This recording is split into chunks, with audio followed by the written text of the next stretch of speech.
Welcome to Lesson 2 on balanced and unbalanced forces. Let's take a look. It says, check your understanding. Imagine a place in the cosmos far from all gravitational and frictional influences. Suppose that you visit that place, just suppose, and throw a rock. So here is the situation of a person throwing a rock. Cool, they have a spacesuit on and everything, and they're throwing that rock. It looks like it's going to the left. The rock will, A, gradually stop, B, continue in motion in the same direction at constant speed. Please pick an answer. I'll come back to it in a minute. Second question. A 2-kilogram object is moving horizontally with a speed of 4 meters per second. How much net force is required to keep the object moving at this speed and in this direction? Take your time and write down some net force. Number 3 says, which way will the ball go? Now this is kind of a difficult diagram to understand. This is as if you're looking down from the sky down to the earth. Okay, so you're looking down, and perhaps this is like a little ball or something that's inside of a hoop, and it's been spinning around in a circle, and then when it gets to this part, there's no more outside edge anymore. So it's either going to go 1, 2, or 3. Another way to think of it is, let's say that that's the top of my head, and here's my nose, okay? And I have a string and a ball on the string, and I twirl it around in a circle, right? But then right at this spot here, let's say the string breaks. Same kind of question. Which way, 1, 2, or 3 does the string go? It's really the same kind of question. I just maybe this might be easier way to think about. There's the top of my head. I should put some hair on there or something. Okay, so answer all 3, and then I'll go over some of these. All right, so the first answer here is if you were to throw that thing, and if there are no other forces acting on it, it will continue in motion in the same direction at constant speed forever and ever. Kind of cool.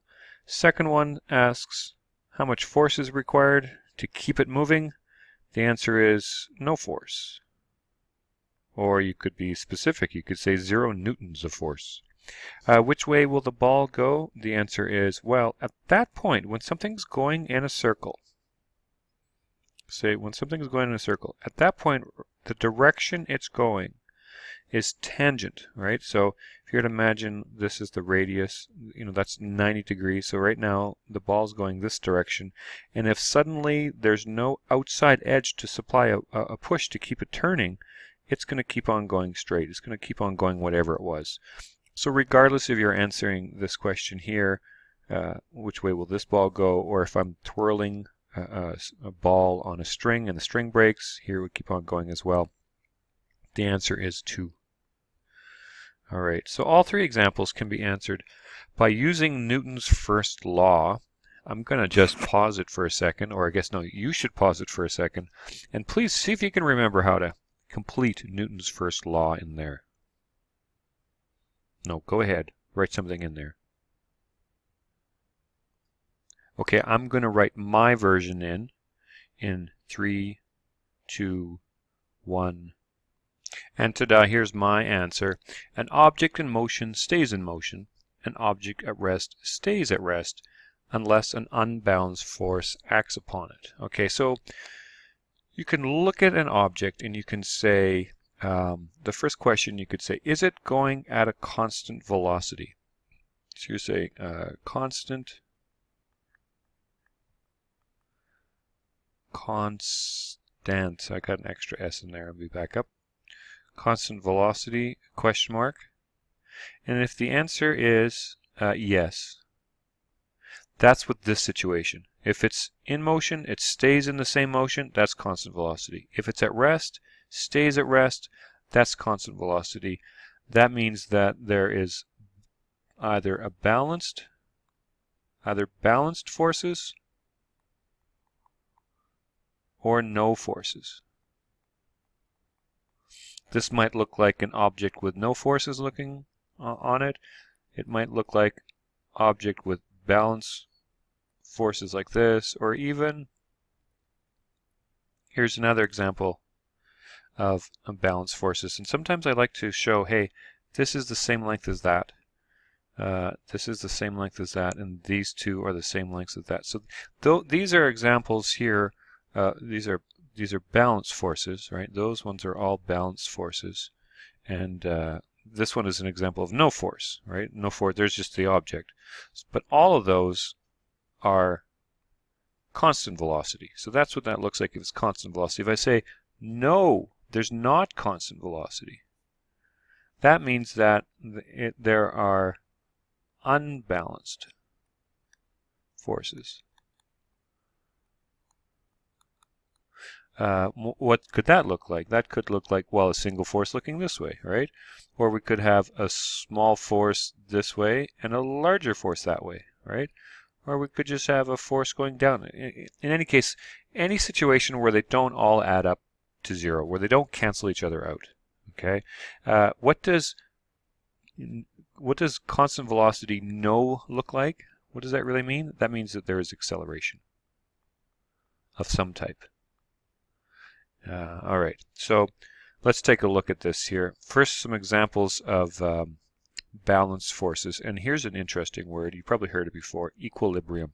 Equilibrium means the same thing as balanced forces. It means that all the forces add up to zero. So here's our first example of a physics book on a table. All right, so I'll just draw my object. Typically in these force diagrams, the object is just a little square, and maybe here's the table. So what are all the forces acting on a physics book? Well, you might know already that there's a downwards force, which we call the force of gravity. I'm just going to put Fg here, and that just means force of gravity. We'll be learning more about forces. This is just a really quick introduction. And if that's all there was, then that would mean that it would be in the it would be accelerating, right? Because it looks like this one, doesn't it? But is a physics book accelerating? No. The forces are balanced. So there must be an equal and opposite force upwards, and I'm just going to put a thing in there, that is balancing out that physics book. What could that upward force be? Well, for now I'm going to tell you it's actually the force of the table supporting it and pushing it up. One thing to note about the direction of the force, if this is the table, the direction of that force is exactly 90 degrees. And in physics, we have a word, especially when something is 90 degrees, we say normal. So it's not like normally we use the word normal to say, hey, that's normal. In this case, normal means specifically 90 degrees. It's like right angle, we use the word right. Here we use normal to mean 90 degrees. So from now on, I'm not going to say force of table in this case, but if something's resting on the surface, there will be a normal force, and I like to use the capital N for normal force. So this means the same thing. We can say force of the table, or we can say normal force. In any case, to get back to our example, this physics book, the forces are balanced, right? So balanced forces. If the forces are balanced, then it's moving at a constant velocity. In this case, constant velocity of 0. All right, let's look at our second example, a frictionless puck sliding on a table.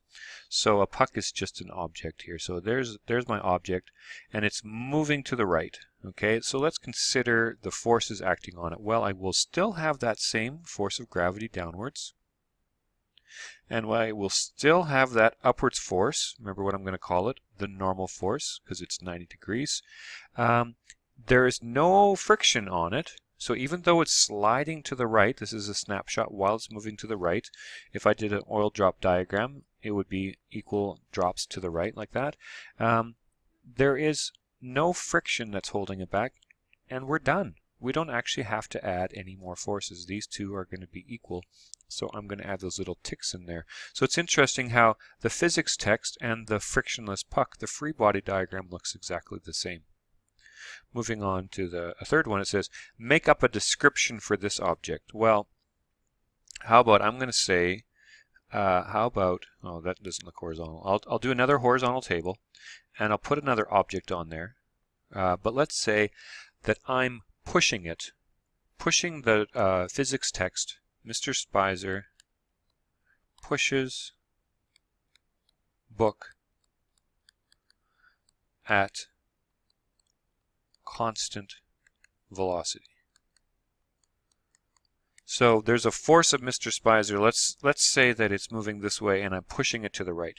So this would be, this here, that would be the force of Mr. Spicer. So force Spicer. Or actually we usually say FA for applied force, because I'm applying it. So from now on I'm going to use the, I'll use the force Spicer this time, but really applied force to the right. This will be my force of gravity downwards.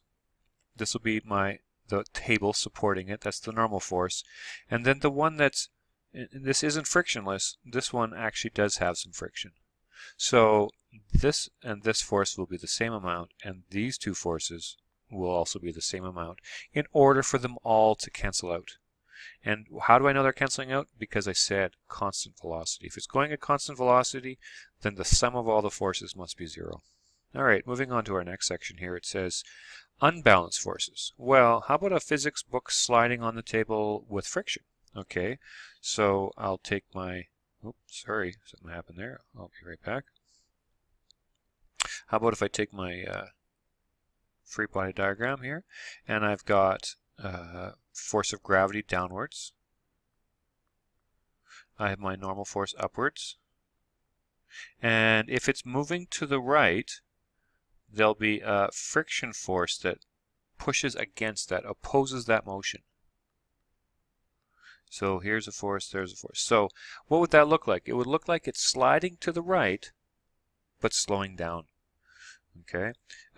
Do those add up to 0?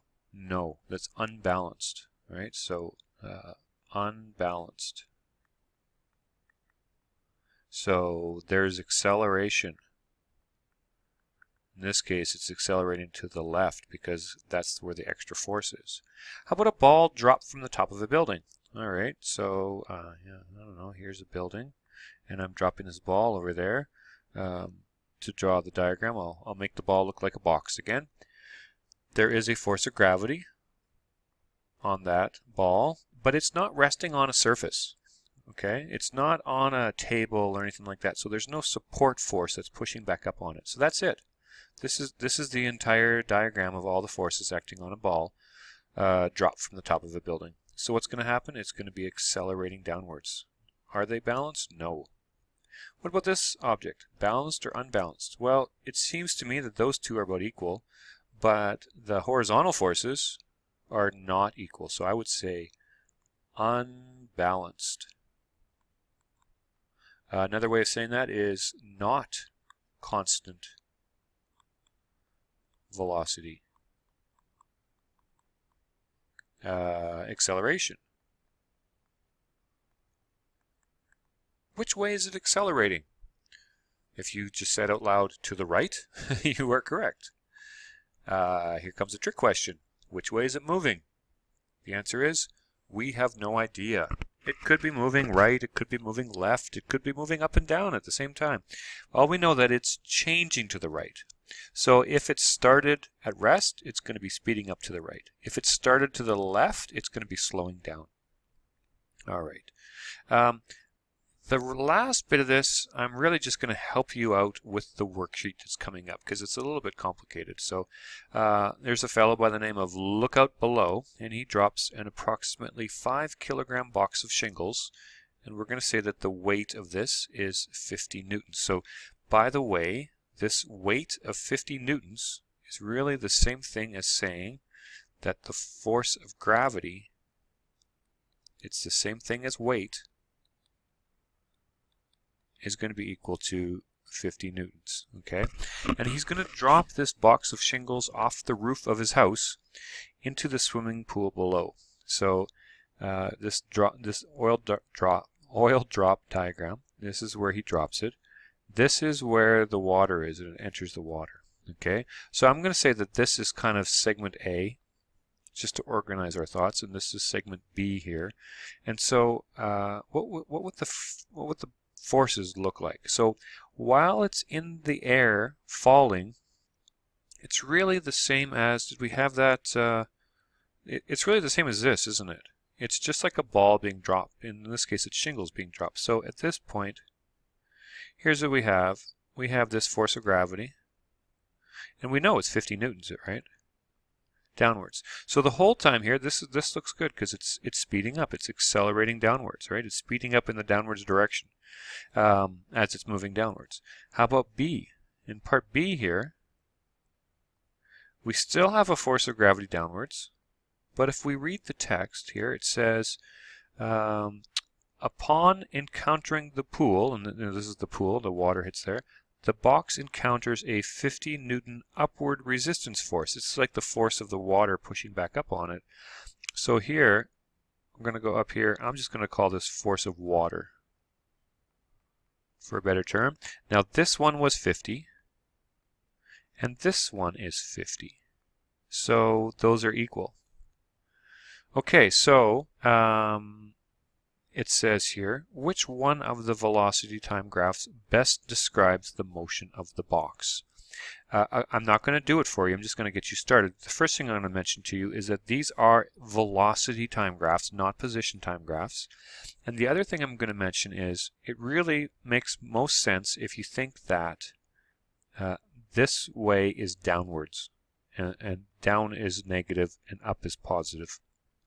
So at the very beginning, when you drop something, it starts with a velocity of 0, and then it's going to be moving in the negative direction, okay? And it's going to be speeding up, and then when it hits this point here, you'll see that the forces are balanced, therefore it's going at constant velocity. You can kind of see that now these dots are at equal lengths apart. Okay, I'm done. I'm going to let you work on your worksheets, so the one coming up here, and then these two sublevels. Thank you, and I'll see you in class.